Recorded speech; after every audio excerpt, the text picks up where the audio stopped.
It's kinda nice seeing these kinds of movies after the depressing ending that was Infinity War. You've got your Deadpool, you've got your Incredibles, and now you got your Ant-Man. Ant-Man and the Wasp takes place sometime after Civil War, with Scott now under house arrest because of what he did back then. But that doesn't really matter, because he teams up with the Wasp anyways, to fight a new bad guy in town.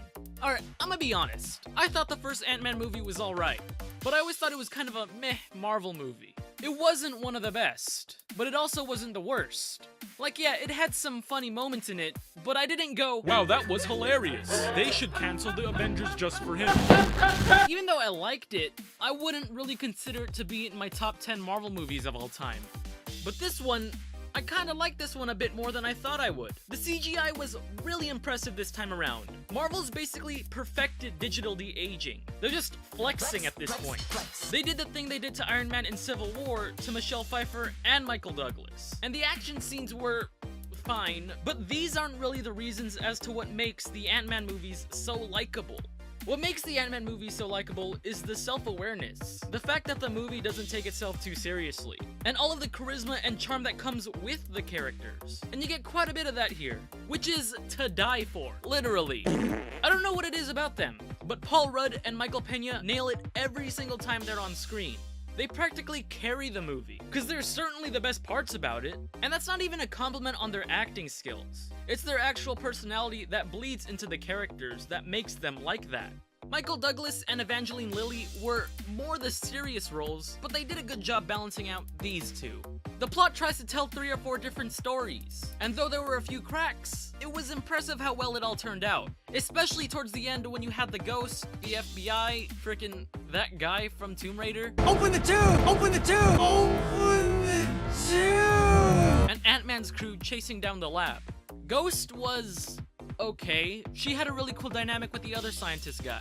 I liked how they were able to show how her mind was deteriorating from all the pain she was going through. They found a subtle way for her to show that, oh man, I really don't want to die, but I don't want to kill anyone either. This is so hard. What do I do? We could have gotten some cliche dialogue where she just straight up said that. But not, instead we get, trying to kill this old hag from the 3rd dimension. She wasn't really the villain, but sort of was at the same time. Her relationship with Bill was what made her character redeemable, cause he had a sense of moral code. So I thought that was a really awesome duality between the two.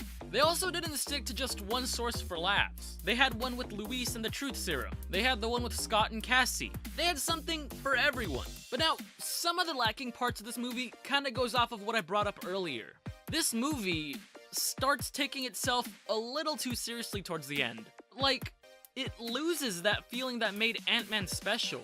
There's a part where Janet just has the ability to cure people with her fingers of anything. Cause physics, I guess. Yeah, it's a movie about Ant-Man. But that kinda threw me off like, alright, what are we doing here, guys? And the real villain, I swear, Walton Goggins is a great actor. He's got the talent. He's done amazing things before. But he has got to fire his agent or something because he keeps getting in these roles that are like written by 2-year-olds. I'm not even just talking about Ant-Man. I've seen this guy in Maze Runner, Tomb Raider. He always gets the worst roles of the movie. He's just some generic bad guy that wants parts. That's it. His character felt so lacking, like they did those other movies. Also, I thought this was just my screening, but the movie abruptly starts out of nowhere. You know how they had those cool Marvel openings? Or sometimes those gradual fade-ins from black to make it look so cool? Yeah, this one you just hear Hank Pym's voice like, yeah, so back in my day, your mom used to be alive, and now she's not. It's all cause of me, and cause of me, it's cause of me. That's not really a bad thing. Well, it was kind of.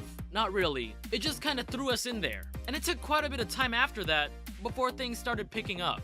And I really wished we saw more of Janet. But then the movie would have been longer than it already was. Oh well. Next movie, I guess. There were some callbacks to Civil War through Captain America and the house arrest conversations. The Stan Lee cameo was great as always. And I think we saw a version of the Goliath suit. It could have just been a test suit for shrinking. But Hank puts on something to save Janet, and I think it was the Goliath suit. Maybe, maybe not. And the post-credits scene. I think a lot of people kind of expected Wasp to dust by the end of the movie because of that unofficially official leaked promo art that came out a while back. It featured all the surviving Avengers, plus Hawkeye and Ant-Man. And since she wasn't there, the general idea was that she got roasted. But seeing it all happen was kinda surreal.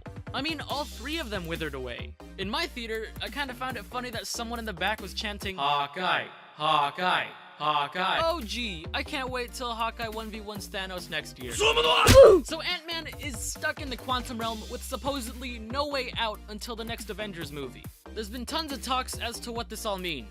Like, was Ant-Man supposed to be one of the half that died, but he got saved because he was in another dimension or realm or whatever? Or maybe he wasn't supposed to be part of that half that died. I don't know. I'd think that they'd use the time vortexes Janet was talking about. That way, they go back in time in Avengers 4. And that's why from these set photos, we see Scott in what looks like the first Avengers movie.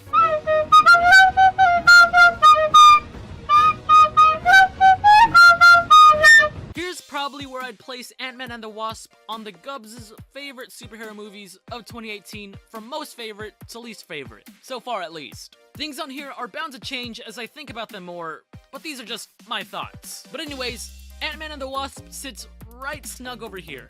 I've liked all the movies so far this year. It's just that Deadpool is my least favorite, even though I still really enjoyed it. How about you guys? How do you feel about Ant-Man and the Wasp? Some people are saying it's the best Marvel sequel since The Winter Soldier. And while I enjoyed it, I don't know if I'd go as far as to say that. I'm not even sure if I like it more than the first one yet. I'm still thinking about it.